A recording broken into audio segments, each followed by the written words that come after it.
Hey guys, so I'm back. Firstly, I gotta apologise. I have not been doing much recording at all. This chair really annoys the hell out of me, so I'm gonna sit forward. The reason why I haven't been recording that much is because my computer has absolutely just crapped itself. So the last 2 days, I actually haven't had my computer, so I haven't been able to look at footage. The motivation has just gone downhill. So, I'm going to give you an update of what I've been doing. So, probably would have seen the footage. I went into downtown Sydney, which was really, really cool. So, I got to see the grand opening of the first Microsoft shop. I'm pretty sure the first Microsoft shop in Australia, which was pretty cool, I guess. I also got to see, which was crazy, Prince Charles and Camilla. Now, I was just walking through Martin Place in Sydney, and there was this big crowd, and I thought, oh, there's probably, some announcement. I don't really care at the time. And I kept walking up the street, and then, 50 million police bikes drove past. And I was like, what? And then this car came past and it had this big flag on it. I was like, what? Got my tripod, stuck it up, and I was looking through the little screen because there's heaps of people. And the next minute, I see Prince Charles, and I was like, what? And then I heard from someone else that they said that they were coming back, and they were coming out the front of the Commonwealth Bank of Australia, old building, something like that. So I stuck around for an hour and then got that really sick footage that you probably would have seen in the last video, which was awesome. And then I had an appointment at Apple just to fix my computer up. One of the main reasons I went into Sydney, downtown Sydney, on my day off was to try and get them to fix my Mac, and they have fixed it, which is awesome. So the dedication is back. I'm going to be doing more recording as much as I can, but I've also got to explain a little bit later why I'm not going to be doing as much aviation recording. Cool. Alright, so that was yesterday.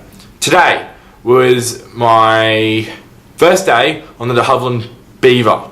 Now, if you don't know what this aircraft looks like, my iPad with picture that I have in front of me, have a look at see what is that. That is the de Havilland Beaver. So, I started flying that today, which was unbelievably awesome. It was just so cool, like nothing I've ever flown before.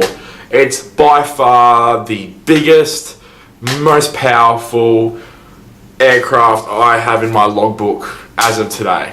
It was breathtaking. It was just freaking amazing.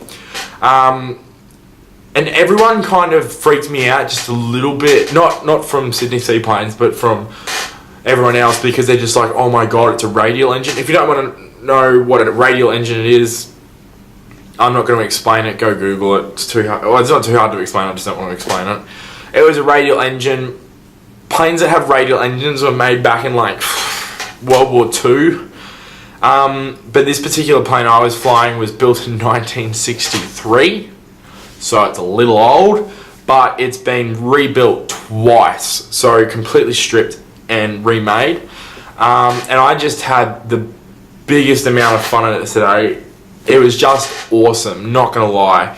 Sorry I keep looking down, I should probably turn up, the picture's still there. It was just awesome. I had a new instructor today. Rob, I still don't know his last name. That's pretty sad. I should probably find out what it is tomorrow. Who has 6,000 hours in the de Havilland Beaver, which is pretty crazy. So he knows his stuff. And we went through, and my first landing ever in the Beaver was a glass water landing. Which, for those of you that don't know what glass water is, I'm sure you guys know what glass water is. When you see the ocean or a lake and it's just flat and it reflects everything, that's glass water.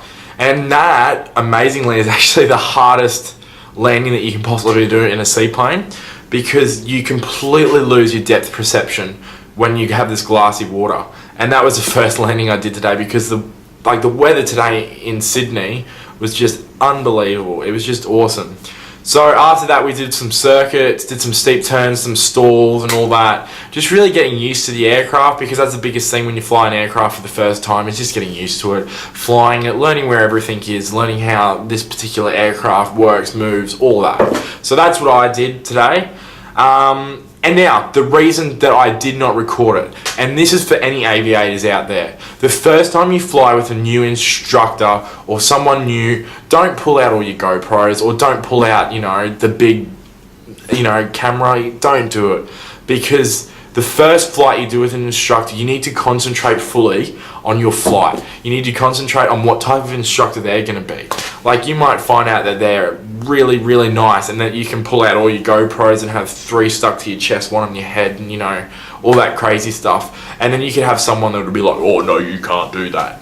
So tomorrow I'm going to chuck on the head GoPro, because the other biggest thing that I can't really muck around with is that, unlike my previous training in the 206, where it did not, interfere with the commercial operation of Sydney Seaplanes, the Beaver endorsement actually does conflict with some of their commercial operations.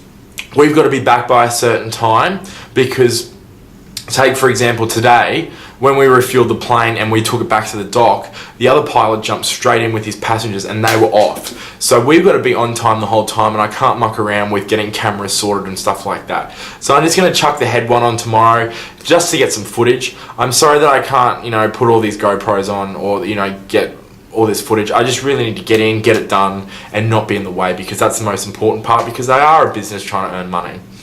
So that is why I can't do that recording. That much recording, sorry. So I'm definitely going to try and get some recording of it, because, I want to have it as well. So, cool. What else? So yeah, that's pretty much it. So tomorrow, fingers crossed, the weather's looking a bit iffy, is my last day doing training. So we'll probably get up another, call it 2 hours in the Beaver. And yeah, but that's it. We're done.